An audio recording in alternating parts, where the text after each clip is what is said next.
Okay, I'm Julie Miller from Desert Research Institute, and I'm going to talk about a study that we did in 2003 about assessing the exposure to the public with all the trucks coming through all these rural communities.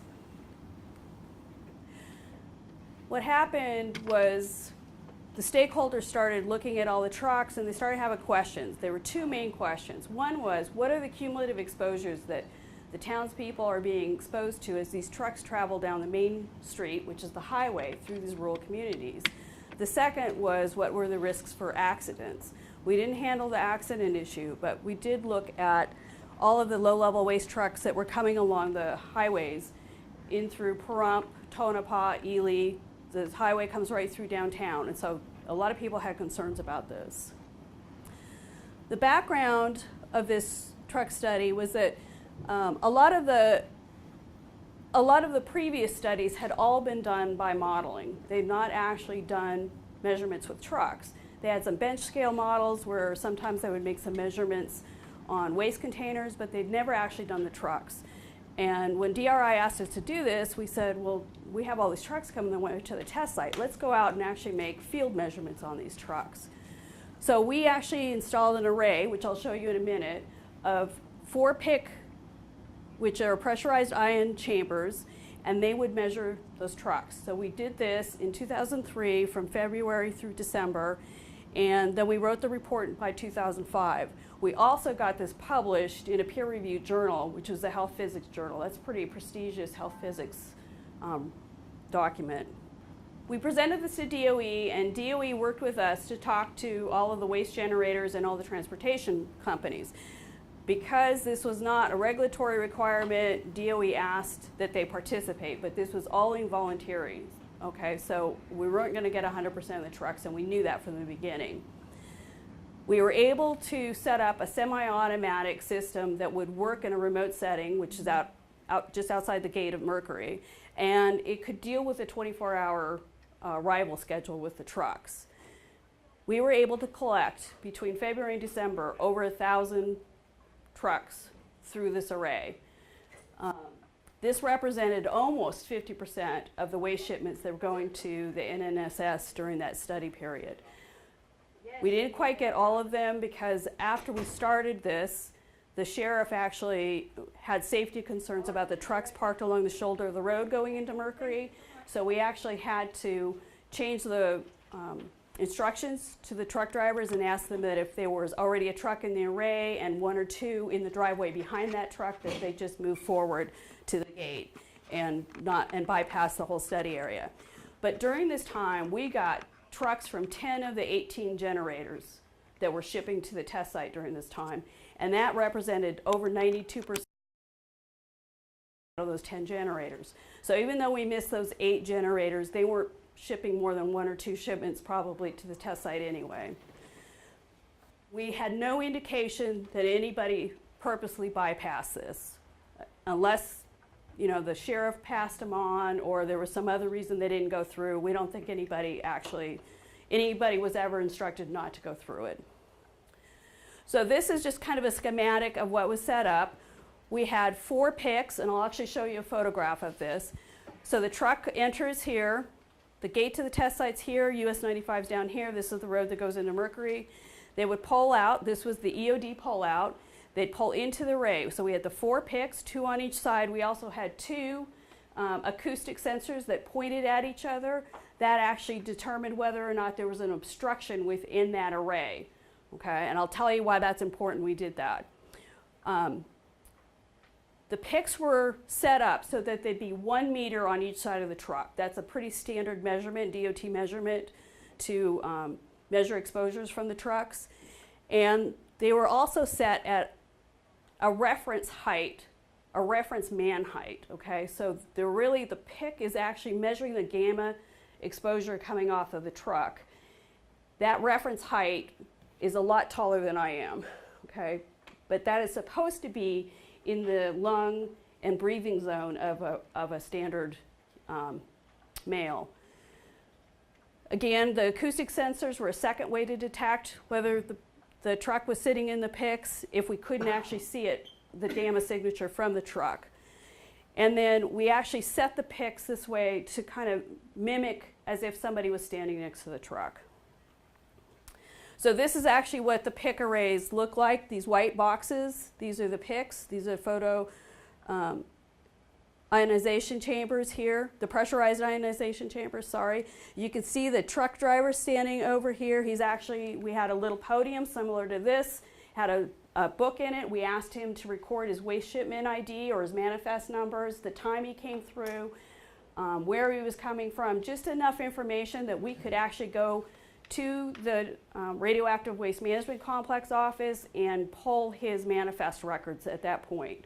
So we did collect data, plus that actually had the truck driver getting out of the truck, so the picks had a couple minutes to actually make an analysis of the gamma coming off of the truck. You'll notice in this picture there is no waste sitting on the truck. We did that so that you could see the 4 picks, and because this is actually a calibration, we actually took a check source and we put it in the middle of the truck, and we wanted to see how the picks actually saw that. If it's in the center of the array, they should have all read the same thing. If you put it in one corner, then that pick closest should have a higher number than the other picks, okay? And we did that for a reason I'll tell you about in a second. You can also see the 2 the acoustic sensors here that are pointed to each other. There's one there, there's one here. Again, those would see that there would be a truck on the way. In this scenario, they're looking at each other and they don't see any kind of obstruction. They would have seen the cab go through, but they wouldn't have seen the waste container. All right, the reason we put the 4 picks out is because all the trucks have different configurations that are coming in. So you can see this is just a flatbed truck. It has some metal boxes, taller metal boxes here, shorter metal boxes here. Some of the trucks are soft-sided. This has 3 rectangular containers in the middle and has 2 round containers, barrels in the front and the back. So again, if we had only had 1 pick, depending on how the trucks looked and the way the waste was configured within the trucks, we would never have gotten really good readings off of it. What we did do was we decided to be conservative. Whatever the highest reading from those 4 picks was, that's what we assigned to the truck, okay? All right, the manufacturer for the picks told us that the picks would read up to 1,000 microR per hour. They did that, except once you get above 800 microR per hour, they became unstable, so we weren't confident in those numbers. Of course, those were the trucks we were really interested in. It was those trucks with the bigger readings. What we decided to do was at the RWMC, the radiological control technicians, the RCTs, they actually made handheld measurements for DOT requirements. They would put the gamma detection instrument right against the truck, and then they would back it off to different distances away from the truck, including 1 meter, which was the same distance away as the picks were. So we decided if we couldn't rely on what the pick was telling us, we would rely on what the RCTs had written down on the waste shipment identification paperwork at the RWMS. In order to verify that this was valid, we looked at those trucks that were above 800 microR in the array, and then we looked at what the records were at the RWMC. And 58 out of 59, the handheld records were actually just a little bit above what the picks had said. There was only 1 exception, but it was still reading 750, which was pretty close to that 800 mark. So we were able to validate that this method was okay to substitute these values for those higher reading trucks. All right, Scott kind of touched on this a little bit. Prior to 1999, there was no restriction on truck traffic. But in 1999, the state and DOE agreed that they would restrict traffic coming through the Spaghetti Bowl in Las Vegas. And then with the 9/11, of course, there were no more trucks coming across Hoover Dam at all. So that kind of forced most of the trucks to come on the rural highways around the metropolitan area. We have 6 routes that the trucks were coming in on during 2003. We have the southern route coming up here. Route 1 comes up through Pahrump. Route 2 was a southern route, but they came up through Armagosa Valley. Route 3 and 4. 3 came through Delta, Utah, and Caliente. I'm sorry, not Delta. They came through Caliente, and 4 came out of California. No trucks in 2003 measurements came on those 2 routes, so those are 0. I know we're not going to talk about them again. But those 2 routes converge at Tonopah, as does Route 5 and 6. Route 5 comes through Delta, Utah, comes to Ely, comes down through Tonopah, converges with 6 here, and then comes through Goldfield to the test site, and Route 6 is coming out of Salt Lake City, okay?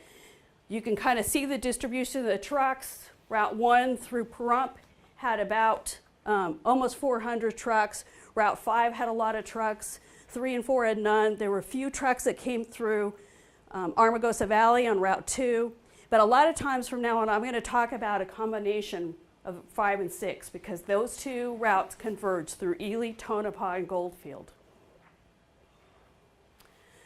All right, so once the trucks got to the test site and we made the measurement, we want to see how can we see in the PIC array record that there's actually a truck sitting here. So this is 1 day of record, 0, 5 o'clock in the morning, 10 o'clock in the morning, 3 o'clock in the afternoon, 8 o'clock, and then midnight. And what you're looking at is each hour. So that's 1 a.m., 2 a.m., 3 a.m., 4 a.m., 5 a.m. Those are the PIC readings during that time, okay? So there's 4 PICs and you're getting a bunch of readings, so you get this kind of constant background. This is all natural background through here. You see there's a few little kind of noisy points that are a little bit above that. So how do we tell that's not a truck? Well, you end up with these daily diurnal natural cycles of increased radiation, which is radon emissions. Sometimes if it rains, it knocks the dust down onto the instrument, and that'll actually show an elevated gamma reading at that point. But this is very clearly a truck sitting in the PIC array right here. The problem is when the trucks are down in this range, it's hard to tell that that's really a truck and it's not just some sort of natural elevation occurring. So that's where that acoustic sensor record really came in handy, because we could actually compare that and say, oh, yep, that was a truck, or no, nothing drove through the array during that time. We also, of course, subtracted that background reading out of the PIC record so that we end up with a net exposure for all of the trucks. So the net exposure for the trucks is here. This is all 1,000 trucks that we measured. And you can kind of see this is 0 here. This is 1,000 over here. The majority of the trucks kind of ended up in 0 or less than 1 range here. There are a few trucks up here, and these, of course, were the trucks that we had to go back to the RWMC records and look at the actual handwritten record for them. So almost 50% of the trucks were indistinguishable from background. Once we subtracted that out, that net value was, we couldn't say it was anything above background. Another 20% were actually less than 1 microarc per hour. 54 trucks exceeded that 1,000 microarc per hour, but this is still way below any DOE or DOT shipping requirement, okay?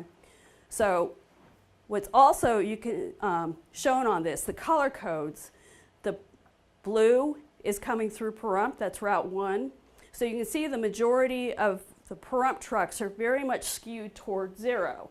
But then we can also see that the Route 6 trucks coming through Salt Lake City and Tonopah, they're actually skewed to a lot higher values, all right? So again, this really demonstrates that the number of trucks coming through a community isn't the real issue here. It's what's in the truck that's actually the issue. And we'll go into that in a second.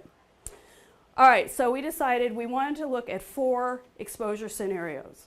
These are, 3 of them are very common DOT exposure scenarios, and 1 we actually made up for Goldfield itself.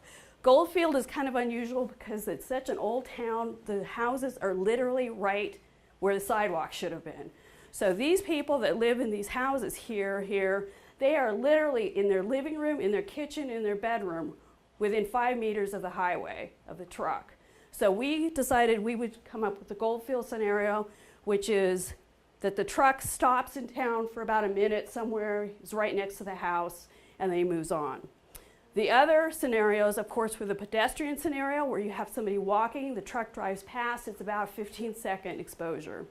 The stoplight scenario is that you are parked at a stoplight next to the truck, you wait about a minute at that stoplight. And then the third is the fueling scenario, which this is either a fueling attendant, maybe he's changing a tire or is doing some sort of minimal maintenance on the truck. This person is here for 30 minutes. He's about a meter away from the truck. Now it's important to recognize too that all of these scenarios, each scenario, when we talk about this, we are talking about the same reference man standing on the street corner for every truck coming through that town, or the same person in the house at Goldfield for every truck coming through Goldfield. Okay, so that again is also highly unlikely. So that's another part of the conservatism of this kind of study. So there's several things I want to talk about on this screen. First, you can see all the routes here, Pahrump down through the combination of Ely and Tonopah here. If you take 425 and 162, you get 587. So when you total the trucks down here, you have to take only the numbers that have the little cross next to them actually total that 1,000 because these are combined here. All of these trucks that come through Ely and Tonopah also come through Goldfield. All right. We have the four scenarios. Pedestrian, the truck is about a meter away for 15 seconds. The stoplight, 1 minute at 1 meter away. The fuel attendant for about half an hour at 1 meter. And then in Goldfield, we're about 5 meters, but it's 1 minute exposure. Okay. So in Armagosa Valley, let's talk about that. There's 41 trucks who went through Armagosa Valley during this study. The pedestrian exposure is about 3 micro-R. Okay, not a lot. If you come down here to Salt Lake, to Ely and Tonopah, where there were 587 trucks, if that same person was standing on the corner in Tonopah, they had an exposure of 835 micro-R, okay? I'm going to come back and talk about why that's a little bit significant in a minute. Goldfield, if you were in your house, you had an exposure of less than 400 micro-R. All right, the total pick array, if somebody had been standing at the pick array the entire time, they would have had just over 100,000 micro-R exposure during this whole year. So again, all of these exposures are much less than the DOE and DOT scenarios, or requirements, standards, sorry.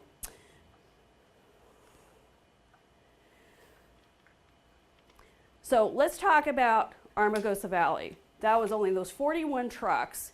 That person standing next to the road for those 41 trucks going by only had a total exposure of just over 3 micro-R per hour, or per total, sorry, 3 micro-R.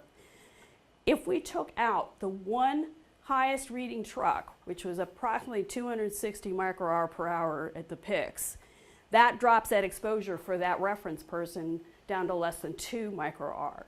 So just by removing that one truck out of that count, we actually reduced that exposure by 35%. Okay, so this is why it's kind of important to understand. It's so unlikely that somebody would be standing in that position the entire time for all those trucks, and just missing one truck, in this case, really reduced the exposure. More trucks, again, do not equal a higher exposure. So I have a comparison between two routes. We have Route 6 coming through Salt Lake and Ely and Tonopah, and then we have Route 1 coming through Pahrump. Route 1 had 384 trucks, and it had 3,800 micro-R total net exposure. But you can see that most of that exposure is actually down at 0 or 1, or less than 10 micro-R per hour. On Route 6, though, most of this values are skewed toward higher net exposure rates. Okay, so even though this is half of the trucks that went through Pahrump, it has 193,000 micro-R total exposure. Okay, and again, that doesn't have to do with the number of trucks, it has to do with what's in the truck.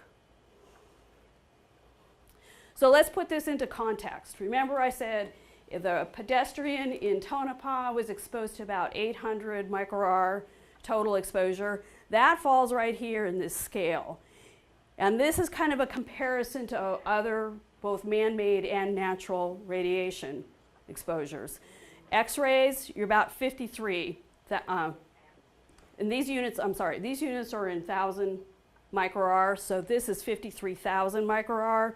This is 800 microR. These are natural. This is radon here. This is 200,000 microR. Then we have other natural sources here, which I can't read from here. Cosmic, soil, internal, your bones provide a little bit of radioactivity to your body. So you can really see that exposure to that person standing in Tonopah, even with all those trucks going by, was really pretty small compared to all other exposures that people receive all the time. So in conclusion, what we really were able to show is about 70% of the trucks were less than 1% microR per hour, which is way below the DOT standard for shipping. The 54 trucks that were above 100 or 1,000 microR at 1 meter, they really dominate that cumulative exposure. All right, and again, none of the trucks that we measured got even close to either the DOE or the DOT's shipping standard. So in closing, I just want to say this was the largest, and as far as I know, probably remains the only big truck study that's ever been made.